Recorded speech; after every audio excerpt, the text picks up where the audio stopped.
Hi, my name is Paul Hanson. This video is about arpeggios. Arpeggios are the notes of a chord played one at a time. Now there's lots of ways to play arpeggios on a guitar, but we're going to use sweep picking. So first of all, let me give a little description of how to sweep pick. Sweep picking is kind of a way of picking a lot of notes without a lot of right hand motion. We pick, and I'm picking up on the high E string, and the pick is following through and then bumping into the B string without stopping. Then I can push it the rest of the way through the B string, and then it comes up to rest against the G string. So basically what I'm doing is keeping my motion going straight up without stopping. Okay, we can do that the opposite way too, of course. Maybe pushing the pick through the G string and coming up to rest on the B string. Okay? The reason I explain this is that this will help you keep from picking separately on each string. You know, if you don't want to do this. We want to make the pick follow through. Now, with the sweep picking, we're also going to, of course, do some stuff with our left hand. So let's move over to the left hand. I'm going to play an E minor chord. That would be 9th fret on the G string, 8th fret on the B string, and B on the high E on the 7th fret. And I'm going to sweep down. So each finger is going to play only one note at a time. Now if I hold all fingers down, that's a problem. It becomes a chord. So we have to play just one finger at a time. Now I can reverse that, of course. Okay. One exercise that helped me out a lot in sweeping up is this one where I pick down on the high E string, and then I followed it with a sweep across this. It's an E minor chord. And you can move that up the scale.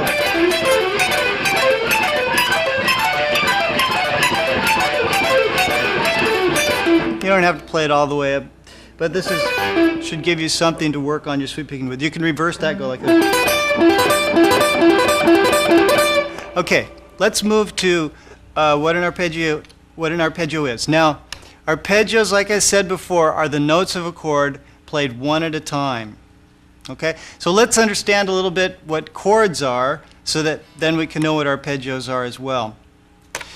Chords are built from usually the major scale. They can be built from other scales as well, but we're going to just use the major scale here. Let's take the G major scale right down here, G, A, B, C, D, E, F sharp, and then it starts over G, A, B, C, E. Okay. Now we can build a chord starting on the first step of that scale. That would be a G chord, right? Because G is the first step. Now remember this formula. It's very simple. Chords are built in thirds. In other words, chords are built using every other note. So if we take the first note G, skip the second note A, take the third note B, skip the fourth note C, and take the fourth note D. In other words, we're just taking every other note. G, B, and D. Now if I play G, B, and D on virtually any instrument, including bagpipes or accordion, we have a G major triad, or just a G. The G major triad would usually be called just G. You could say G major. Now on guitar, often we will double notes. For instance, we can play G here, here, and here with this bar chord. So we have actually tripled. 3 Gs, 2 Ds, 1 B. So we're playing more than one notes, but really only G, B, and D in different octaves. Okay. Now, we can also build a chord starting on the second step, which would be A, right? A is the second step. We use the same formula. We take every other note starting from A. So we skip B, which is next note after A, and then we take C, skip D, and take E. So we've got A, C, and E. And A, C, and E equal an A minor chord. So we don't have time to completely go into this, but if you build a chord on each step of the scale, you get a certain formula. Always the 1 chord is major, the 2 chord is minor, the 3 chord is minor, the 4 chord is major, 5 chord is major, 6 chord is minor, 7 chord is diminished, and then the 1 chord again. So it goes major, minor, major, major, minor, diminished, major, and that's important to remember. Okay, now to arpeggios. Finally, we get to it. We could play an arpeggio just by taking this G bar chord and playing that, but that's not a real creative way. So one of the ways I like to do it is take the traditional chords that you learn when you're first playing guitar, like a D chord for example, and slide them to different locations and use those shapes to build arpeggios. So we'll take D. If we slide D up here to the 7th fret, then we have a G chord. And I'm going to double, like I did with this bar chord, I'm going to double the D note, but it's still just G, B, and D. And you get,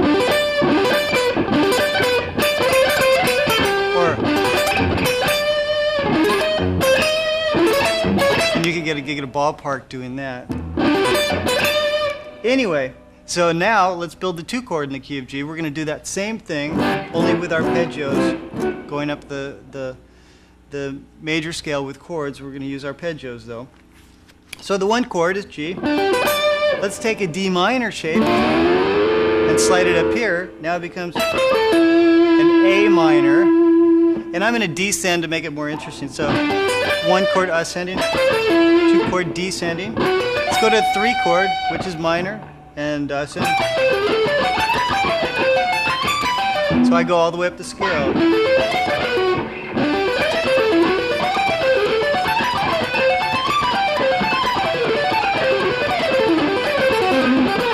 And if we were playing those, we don't always have to play them in order. We can mix them up.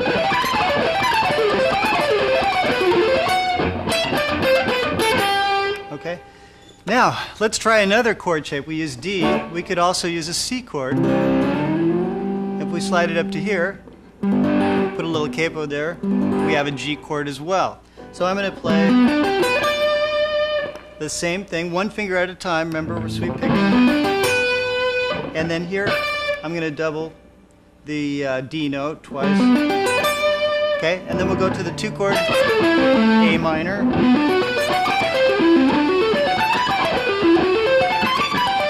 And we're using that same scale, 1 chord major, 2 chord minor, 3 chord minor, 4 chord major.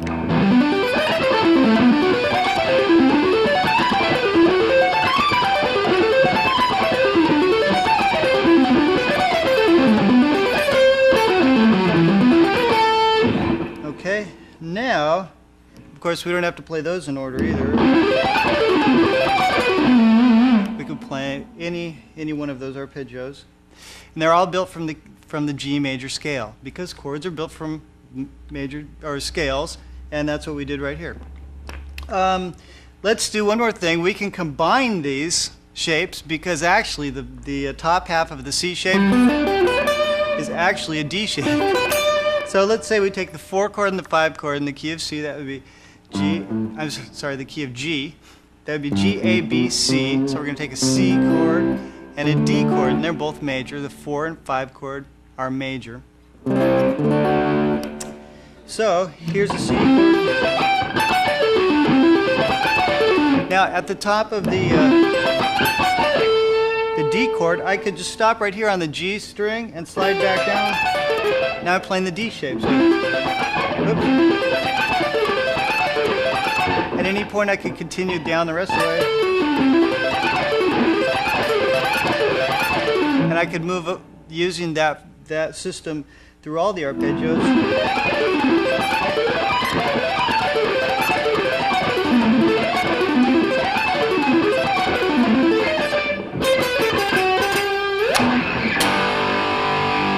Okay, next, here's an important question. How do you use arpeggios while you're soloing? Well, it's as simple as this. I mean, there's a lot of different ways, but this is a simple way. Since all those arpeggios were built from the G major scale, then if we're soloing using the G major scale, you know, we could use any one of those 7 arpeggios in our solo. So if we're soloing along, we could also go into the arpeggio.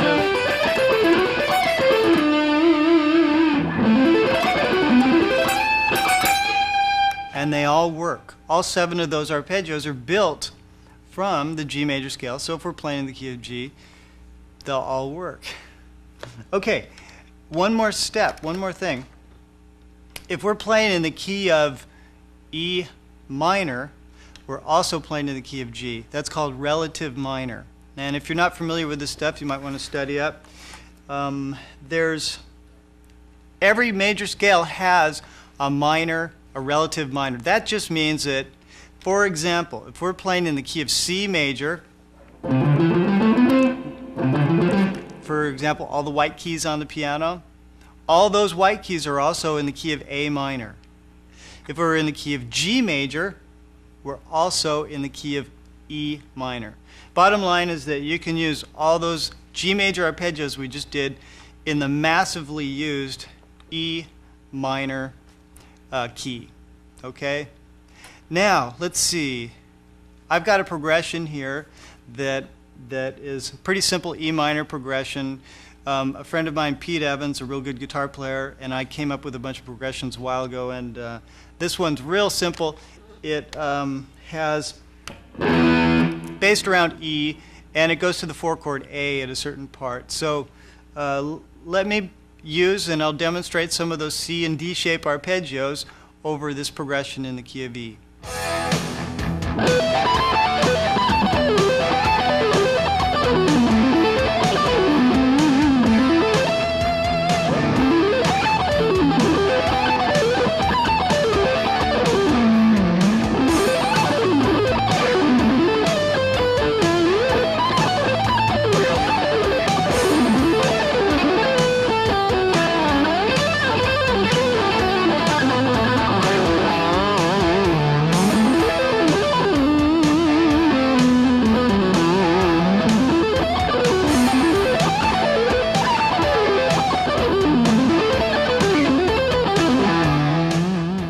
Now, if any of these things are going like phew over your head and a little too fast, you might want to get out the booklet that comes with the video and follow along. Everything's written clearly and precisely in tablature as well as notation.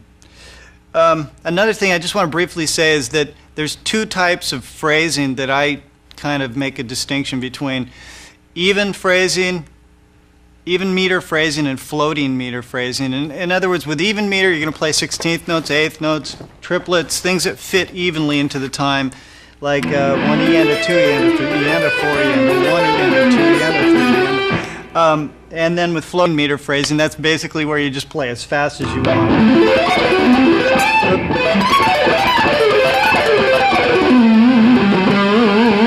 So you can do that, both types of phrasing with this. With these arpeggios, and just make sure if you're floating to try to keep some semblance of the rhythm and where the beat is, cruising along. Okay, I have several philosophies on learning, and one of them is this. For example, let's say, have you ever practiced something like for 6 months or a year and it didn't get better? Well, if that's happened to you, then you're normal, okay? One of the things I've found to help you get over that is to keep trying new things. But what I think happens is when you practice something and you can't do it, every time you practice it, you reinforce your subconscious back there that you can't do it. In other words, by not being able to do it, you reinforce that you can't. So I think Now, don't get me wrong, I think you should practice fundamentals and basics, but it's good to change things and vary them and do small little minute changes. And so as you're learning these arpeggios, go ahead and feel free to add pull-offs and take pieces of them and practice just small bits of them, as well as the whole big thing I'm giving out. Okay, this next idea is based around one that is kind of influenced by a friend of mine, Mike Ward, and he was doing this a long time ago, and I remember I took it and developed it and made added a few things to it. Let me play it first so you can hear what it is.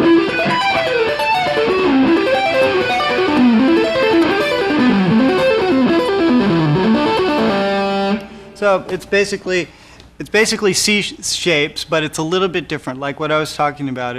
If you're having trouble with the other one, maybe this will work out a little bit better. So the idea is, here we'll take an A minor, And the idea is you skip the C note on your way up. Skip that note and go straight to E and then pull off. Okay? So your right hand is just making a straight sweep all the way across the strings without having to do any alternate picking or anything at the top on the high E. Then you come back down to the G string, and then we're going to slide down to the next arpeggio, and then go back up, skipping the B note this time, and pulling off to it, and then coming down a G major arpeggio.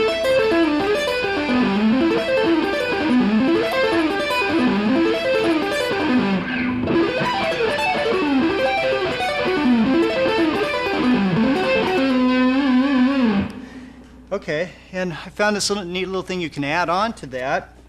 This idea like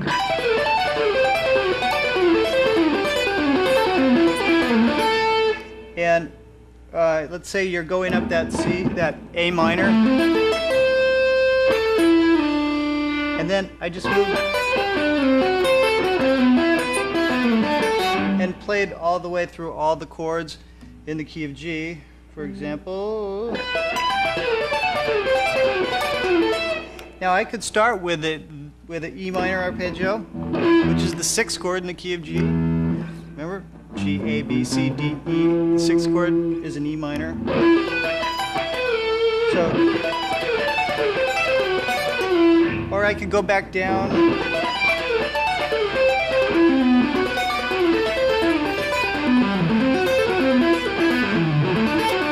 So they're interchangeable. Another thing that I like to add on to that is this one kind of in the vein of a Russ Parrish lick, another real great guitar player. I have a lot of friends who are real good guitar players. And I learn a lot of things from other guys, and then I change them around, and I think that's how it works when you're learning. You learn a little bit from this guy, a little bit from that guy, a little bit from that guy, and you put them all together to create your own style. Anyway, this Russ Parrish idea kind of, I took it and moved it up the neck. It's basically like that.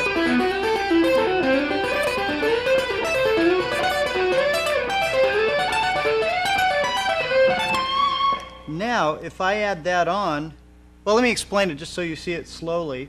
If I do it right here, I'm using that G chord, the D shape again. And then I'm sliding right here, up to the high E, pull off, and then pull off, and then down the A minor, which is the D minor shape up here. So, now if I add that on to that other idea,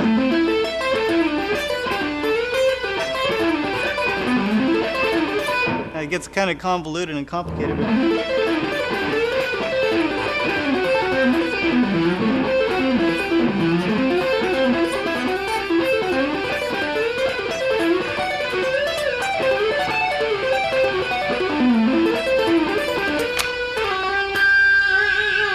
And of course, all those will work in that E minor progression.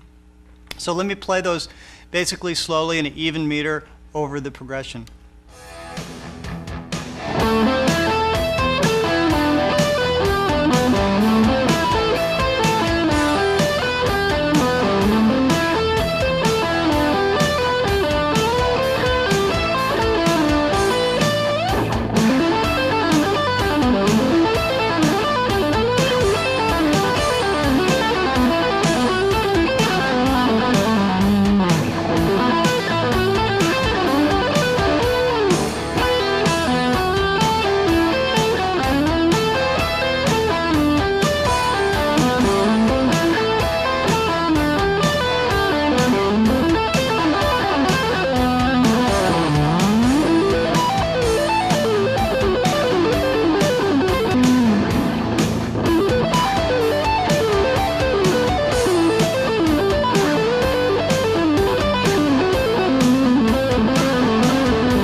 Now, so far we've just been doing chords built with 3 notes. Those are called triads.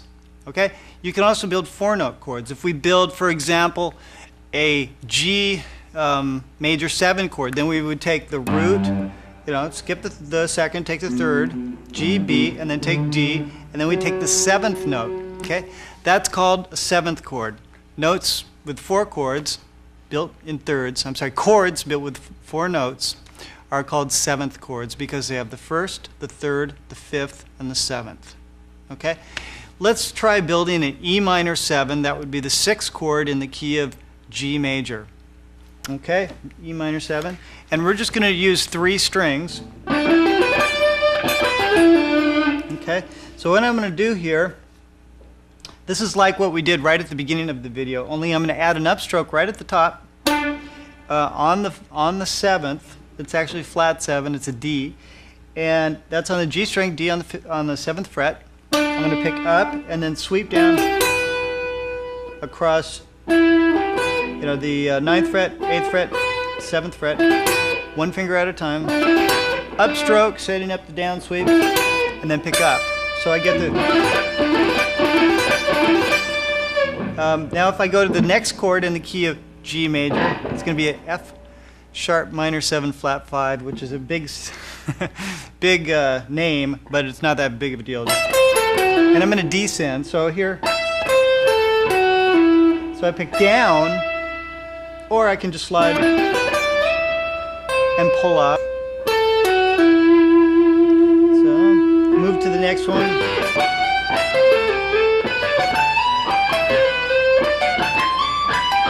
There, I just moved up the G major scale starting on E. And actually E is the relative minor, so if you're thinking of the relative minor, then I'm really starting on the 1 chord in the key of E minor, which are all the same chords and arpeggios as G major. So I can move those.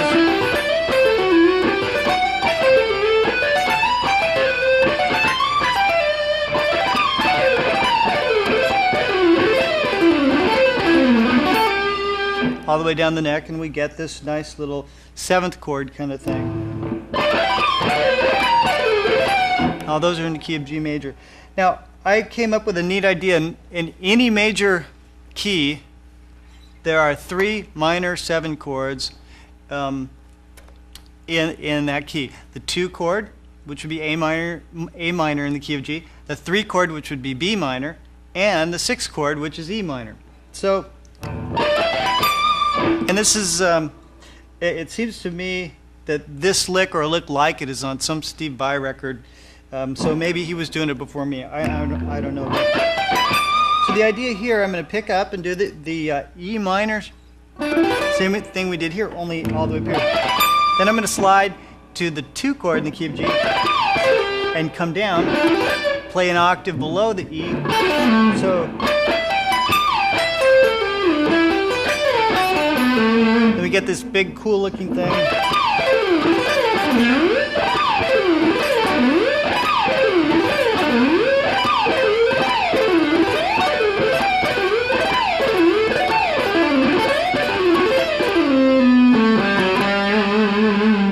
That I played at the beginning of the video.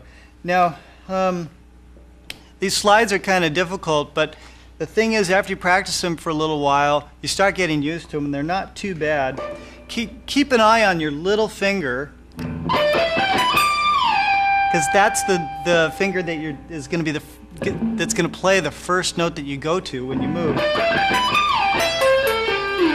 And here you keep an eye on the first finger. Okay, so now I added to that playing. I mean, if you want to try something that's really a challenge, here I go from E to A minor, E minor 7 to A minor 7, then C major 7 to F sharp minor 7 flat 5, and then E minor, B minor 7, A minor 7, G major 7. So I'll play that real slow.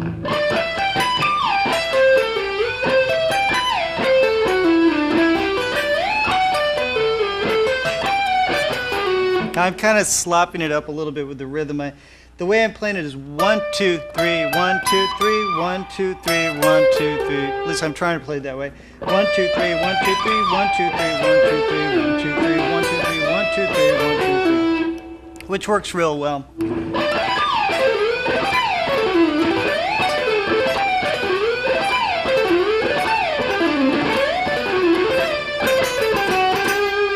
Okay, and those licks are real good if you're up on stage and there's people 60 rows back. And then if they see your hand moving big distances, they know you've got to be good. Okay, so let's move on. And you know what? I'll demonstrate those over the E minor progression as well. Let's do that right now.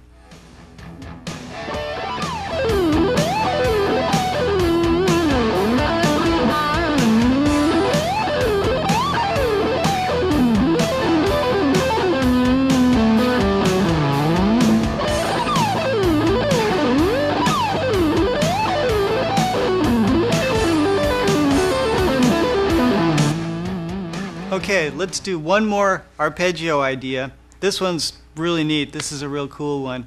I originally got the idea from another friend of mine, Kei Morioka from Japan, and I think that he got the idea from Jason Becker or Marty Friedman or both of them. Anyway, wherever it came from, it's a real neat lick. And he was calling it circular arpeggios, and I added a few things onto them. So well, I'll show you what it is first. If we play, let's say B minor, which is the 3 chord in the key of G, B minor, we can do it like this, and the notes basically follow a circle or an oval or football shape.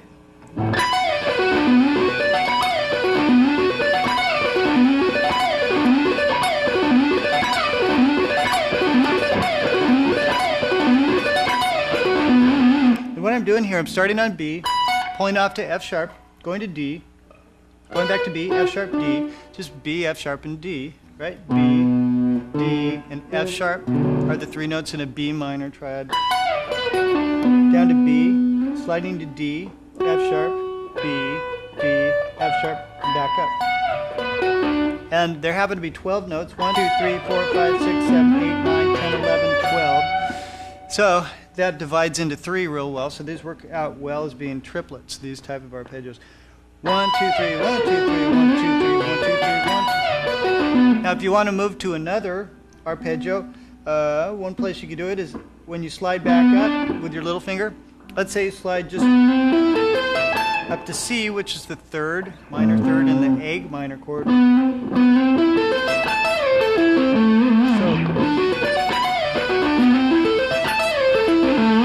Want to play a major chord, we just raise the third. So B minor, A minor, and G major, the 3 chord, 2 chord, 1 chord in the key of G. Whoops.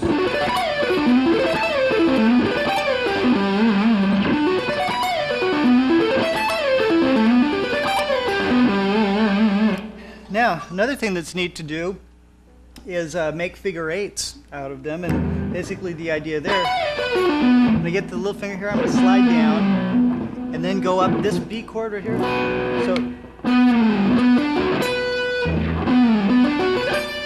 then picking on D, sliding back up. So,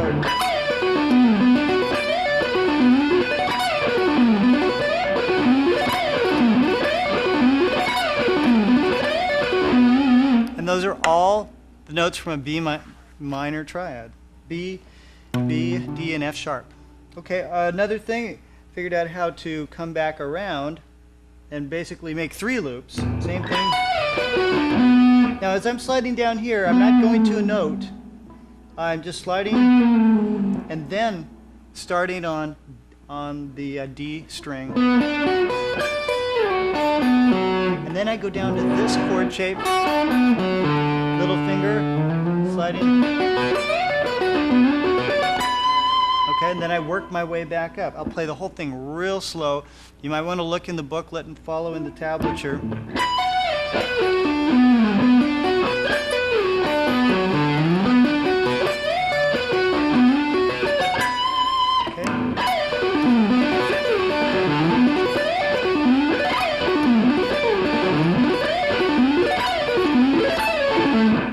I go to A minor, I accidentally went to A major there.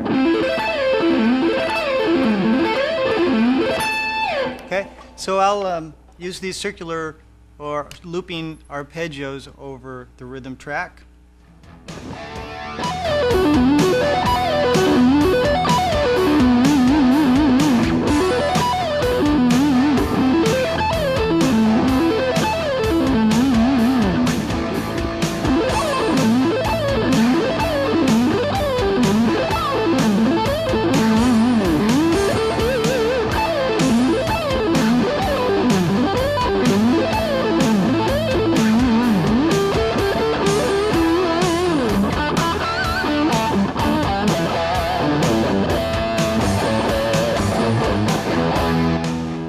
Okay, that's about all we have time for. There are a lot more ways to play arpeggios, and we basically just touched the tip of the iceberg.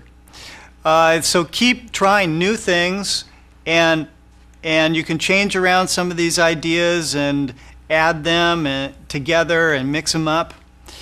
Remember the first rule of music, though: practice makes perfect. There's a couple of books I'd like to recommend, and they're going to be shown right after the credits, and so check them out. I'll see you later.